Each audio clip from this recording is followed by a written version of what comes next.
समय उनका रिजल्ट आना चाहिए था, और रिजल्ट में भी डिले कर रहे हैं। और वैक्सीन लग जाने के बाद भी लोग इस बीमारी से परेशान है, बीमार हो गए।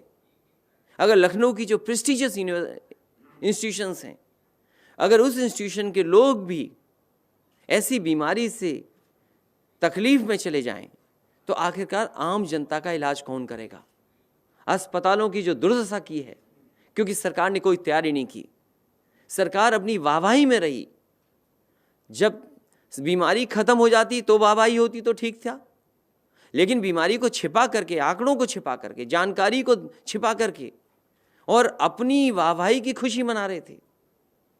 क्या कोई ये सोच सकता है वैक्सीन की जगह जो वैक्सीन लगनी चाहिए थी वो कुत्ते वाली दवाई लग जाए? इससे दर्दनाक, इससे खराब क्या हो सकता है? और फिर आखिरकार सरकार की जो जिम्मेदारी है, वो सरकार क्यों नहीं जिम्मेदारी निभा रही है? इनके लिए चुनाव जरूरी है, जान जरूरी नहीं है। जब इन पर पर्याप्त समय था, पर्याप्त बजट था, पर्याप्त इंतजाम करने का वक्त था, इन्होंने इंतजाम नहीं किया। इसकी वजह से पूरे के पूरे उत्तर प्रदेश के गरीब आम लोग परेशान हैं, जिन्हें न अस्पताल मिल रहा है, न दवाई मिल रही है, न वैक्सीन हो पा रही है, और न ही वैक्सीन के लगने के बाद उनके बचाव के लिए कोई सरकार फैसला ले रही है। इसलिए हमें उम्मीद है कि आने वाले समय में उत्तर प्रदेश की जनता बदलाव की तरफ देखेगी, और इतने साथी जो आए हैं, जो लगातार समाजवादी पार्टी में जुड़ रहे हैं, ये बदलाव की तरफ ले जा रहे हैं, एक अच्छे उत्तर प्रदेश और खुशहाली और तरक्की वाले उत्तर प्रदेश की तरफ ले जा रहे हैं। मैं एक बार फिर एक एक नेता का, एक एक कार्यकर्ता का जो इनके साथ शामिल हो रहा है, मैं उनको बहुत बहुत बधाई, बहुत बहुत धन्यवाद देता हूँ।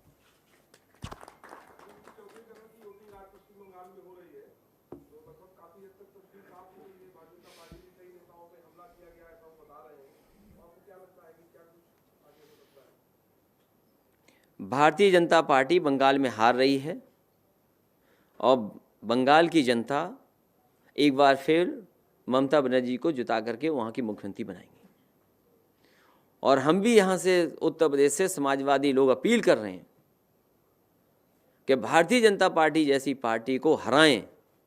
आज इनके पास महंगाई का जवाब नहीं है, आज इनके पास किसान के 3 कानून जो लागू हुए हैं उनको कैसे किसान हित में ये बताने का कोई रास्ता नहीं उनके पास। ये काले कानून हैं। बीमारी से लड़ने के लिए कोई पर्याप्त इंतजाम नहीं किया। महंगाई डीजल पेट्रोल की इतनी बढ़ गई जिसकी कोई कल्पना नहीं कर सकता, उसका कोई जवाब नहीं है। सब कारखाने, उद्योग जो लाभ वाले थे सब बेचे जा रहे हैं, उसका कोई जवाब नहीं है। तो इसीलिए जानबूझ करके भारतीय जनता पार्टी जनता को गुमराह करती है।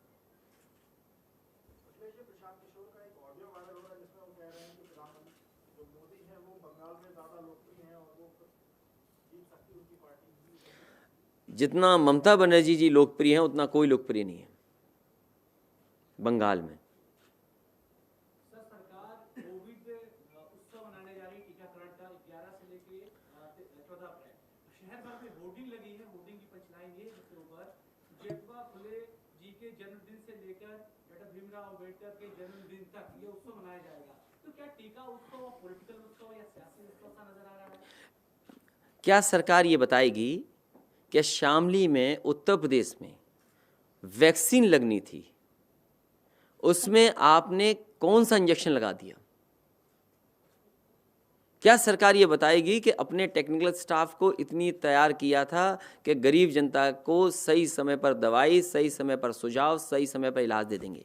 और सरकार को ये बताना चाहिए कि उनकी जो प्रेस्टिजियस कॉलेजेस हैं, जिनकी जिम्मेदारी थी कि गरीब को मदद मिलेगी, कोरोना के समय पर उनकी सही इलाज होगा, आप बताइए कि कौन सी इंस्टीट्यूशन बची है जहाँ पर इतने बड़े पैमाने पे न लोग हो गए हों संक्रमित? आखिरकार सरकार के पास जवाब क्या है? सरकार जो उत्सव मना रही है, आपको याद होगा इन्होंने वो भी उत्सव मनाया था जिसमें थाली और न जाने क्या क्या बजवाया था। क्या कोरोना उससे चला गया?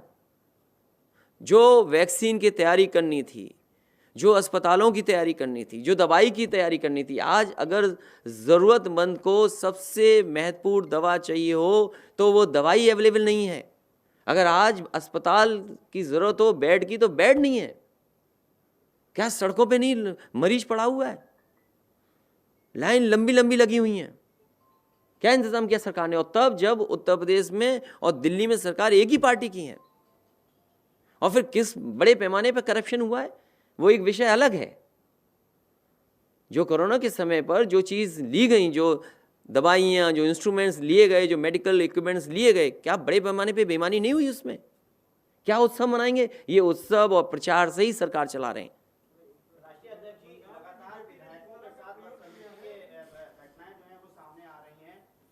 अभी एक पड़ोसी जिले प्रतापगढ़ से घटना आई है जहां विधायकों ने आरोप लगाया है कि पुलिस कप्तान ने उसको मारा है। इस संदर्भ में वो विषय नहीं है, विषय कोरोना बड़ा विषय है। आज लोगों की जान ज्यादा जा रही है।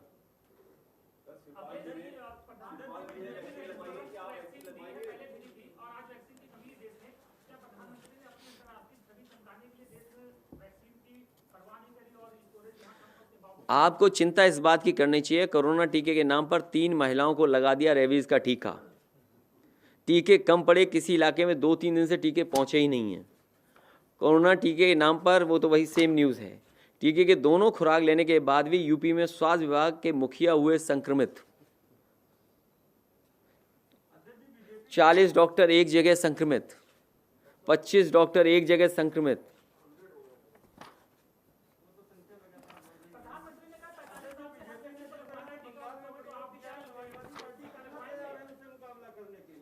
क्या चीज? बीजेपी ने जिस तरह से बंगाल में नया प्रयोग किया है उससे निपटने के लिए समाजवादी पार्टी कितना तैयार है? अभी हम बता देंगे तो बीजेपी जान जाएगी, लेकिन ये हम आपको बता दें, उत्तर प्रदेश से भारतीय जनता पार्टी का सफाया होगा। क्योंकि आज भारतीय जनता पार्टी पर जवाब नहीं है महंगाई का। क्या भारतीय जनता पार्टी बता सकती है कि डीजल पेट्रोल क्यों महंगा हुआ है? क्या भारतीय जनता पार्टी ये बता सकती है खाद और डीएपी की महंगाई क्यों हो रही है? क्या भारतीय जनता पार्टी ये बता सकती है कि मीटर ठोक करके और बिजली का बिल महंगा कर दिया? आपने यहाँ पर प्रधानमंत्री, राष्ट्रपति न जाने कितना पैसा खर्च किया आपने इन्वेस्टमेंट मीट पर। क्या कोई इन्वेस्टमेंट आया उत्तर प्रदेश में? तमाम नौजवान जिनको नौकरी रोजगार चाहिए, क्या आपने रोजगार का इंतज़ाम किया? तो ये बड़े सवाल हैं जिनका जवाब उनके पास नहीं है, और यही सवालों का जवाब उत्तर प्रदेश की जनता आने वाले समय में देगी। नौजवान तैयार है, किसान तैयार है, और इतना अन्याय, उत्पीड़न, इतना लोगों का अपमान, किसी सरकार ने इतना अपमान नहीं किया होगा जितना इस सरकार में अपमान हो रहा है। आप सरकार के खिलाफ सच्चाई बोल देंगे तो आप अपमानित हो जाएंगे।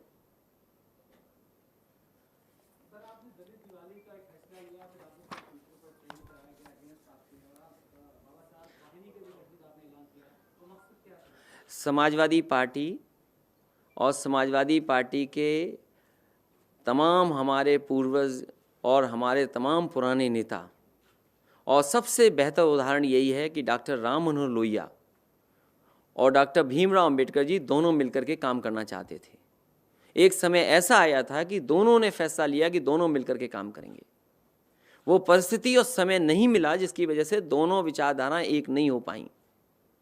मुझे खुशी इस बात की कि समाजवादी पार्टी पूरा संगठन आने वाले समय में दिवाली का आयोजन होगा, और नाम तो कुछ भी हो सकता है, नाम पे शिकायत हो सकती है, लेकिन नाम तो हम कहें कि बाबा साहब के नाम पर अम्बेडकर दिवाली हो सकती है, हमारा समता दिवस के नाम से हो सकता है, हम नाम तो कोई भी कर सकते हैं। संविधान रक्षा दिवस हो सकता है, सामाजिक समता दिवस हो सकता है, बहुजन सम्मान दिवस हो सकता है, अंबेडकर दिवाली हो सकती है, संविधान दिवाली हो सकती है, स्वजन दिवाली हो सकती है। लेकिन जो ट्रेंड कराने वाले लोग थे वो बीजेपी कांग्रेस के लोग थे। एक एक हैंडल देखिए आप।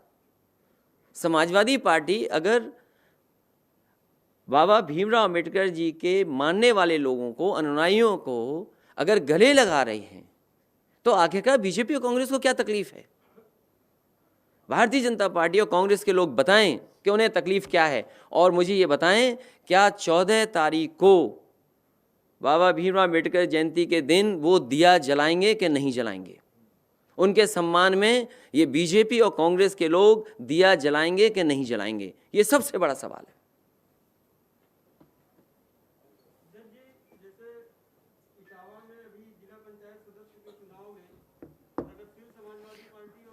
चलो अच्छा, सदस्य तक पहुंचे, प्रधानी तक नहीं गए तुम। मैंने आपको कितनी बार मैं बताऊं, समाजवादी पार्टी की कोशिश होगी सभी दलों को साथ ले लें, सभी लोगों को साथ लेकर के चलें, जो भी छोटे दल हैं उनको साथ लेकर के चलेगी। इसीलिए आपने देखा ये प्रयास हुआ है। हमारे बरेली के हैं, सागर हमारे पुराने थे, पार्टी में शामिल आ गए, शेरवानी जी हमारी पार्टी में थे, दोबारा आ गए। ये NSI का हमारा अध्यक्ष है जो मिला कई बार, साथ आ गए। ये सिख समाज के हैं, निषाद समाज के हैं, ब्राह्मण समाज चेतना परिषद है, ये हमारे तारिक भाई हैं। आज क्यों तारिक भाई आप नाम बोले थे कि हमारा नाम नहीं ले रहे हो आप? अच्छा, तो आज के हैं आप, इसलिए बहुत सारे लोग हैं, हर समाज के लोग हैं। कि उन बातों में मैं नहीं जाना चाहता हूं कि समाज की बात करूं फिर सब मैं कहूं तो किसी का नाम छूट जाए, मेरे से नाराज़गी हो जाए। इसलिए जितने लोग मेरे सामने बैठे हैं मैं उन सब का स्वागत करता हूं, बधाई देता हूं। इससे पार्टी को ताकत मिलेगी और लोग जुड़ेंगे, और लगातार जोड़ने का काम समाजवादी पार्टी करती रहेगी।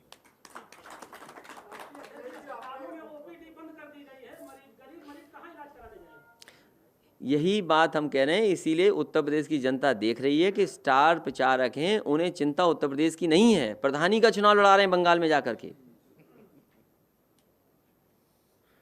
जिस प्रदेश में कानून व्यवस्था चौपट हो गई हो, महिलाएं सुरक्षित ना हो, बेटियां सुरक्षित ना हो, मेडिकल का पूरा कोलैप्स कर गया हो, और वो आपके विकास की गाथाएं कर रहे हैं वहां पर।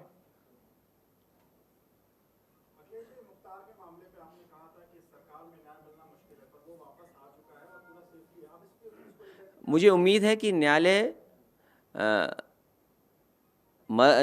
से न्याय मिलेगा, और भारतीय जनता पार्टी सरकार से आप किसी को न्याय की उम्मीद नहीं कर सकते हैं आप। अभी हमारे एक साथी ने जो पीछे पूछा कि एक विधायक को कपड़े उतार करके जमीन पर लेटना पड़ गया। अब उसका पक्ष कुछ भी हो सकता है, लेकिन क्या इस सरकार में न्याय की उम्मीद कोई कर सकता है जब कोर्ट ये कहे कि NSA फर्जी लग रहा है, गलत तरीके से लगाया जा रहा है? एक मुकदमा आप पहले दिन से हम और आप मिल रहे हैं, जिस समय से भारतीय जनता पार्टी की सरकार बनी थी उस दिन से हम और आप मिल रहे हैं। उस दिन से लगातार कह रहे हैं कि किस तरीके से झूठे मुकदमे लगाए जा रहे हैं उत्तर प्रदेश में, किस तरीके से फेक इनकाउंटर हो रहे हैं, किस तरीके से IPS पे भ्रष्टाचार का आरोप लगा रहा। आज महाराष्ट्र में देखिए, अगर भ्रष्टाचार का आरोप लगाए क्या हालत हो गई है, और उत्तर प्रदेश की तो रिपोर्ट ही नहीं पता है वो कहाँ है। IPS फर्जी बन के विधानसभा में टेंडर बांट रहे थे, आपको नहीं पता क्या? उत्तर प्रदेश की जनता ने देखा है कि किस तरीके से ये सरकार काम कर रही है। कौन नहीं जानता कि आजम खान साहब के ऊपर मुकदमे लगे हैं, फर्जी मुकदमे लगाए। जमीन के मामलों को लेकर के कोई मुकदमा लगा दे। ये कैसे हो सकता है कि पुरानी सरकार के, पुरानी कैबिनेट के फैसले उस समय उस सरकार में सही थे, इस सरकार में गलत हो गए?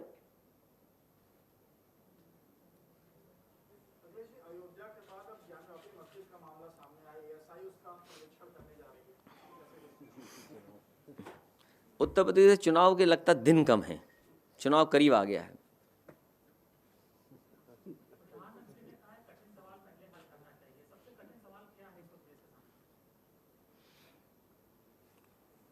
कठिन सवाल यही है कि भारतीय जनता पार्टी हटे यहाँ से। और मैं एक बार फिर सब आपको स्वागत करता हूँ, धन्यवाद देता हूँ आपका। सब लोग आ जाएंगे, फोटो हो जाएगी, आ जाओ कम। और दोनों लोगों को मैं बधाई देता हूं। एक दीपचंद जी हैं, उनके जन्मदिन की बहुत बहुत बधाई, बहुत बहुत शुभकामनाएं। दूसरे साथी हैं शबी हैदर जी, उनको बहुत बहुत बधाई। कौन है? अरे तुम्हारा जन्मदिन है तो तुमने क्या सवाल पूछा? यहाँ आइए जन्मदिन वालों, बहुत शुभकामनाएं।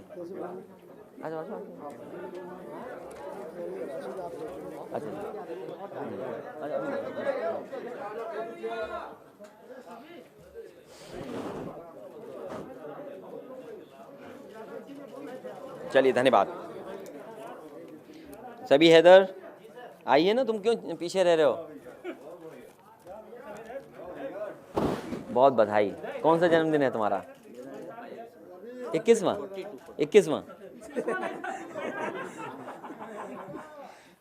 दीपचंद, ओहो 110 किलो। कितना? नहीं, मान ही नहीं सकता मैं। हैं 100 से ऊपर। चलिए बहुत बधाई है, बहुत।